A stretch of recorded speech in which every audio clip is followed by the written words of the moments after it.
কৃতজ্ঞতা জানাই যে বাপি হালদারের মতো তরুণ তুর্কির একজন যুবককে সাংসদ করেছে।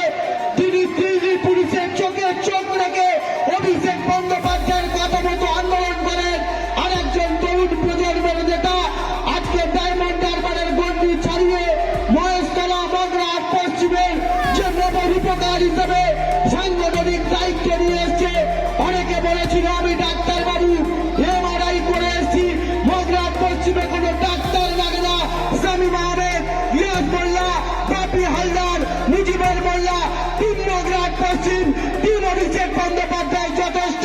আমরা ইউনাইটেড থাকবো, এটাই আমাদের প্রতিজ্ঞা, এটাই আমাদের প্রতিজ্ঞা। জয় হিন্দ।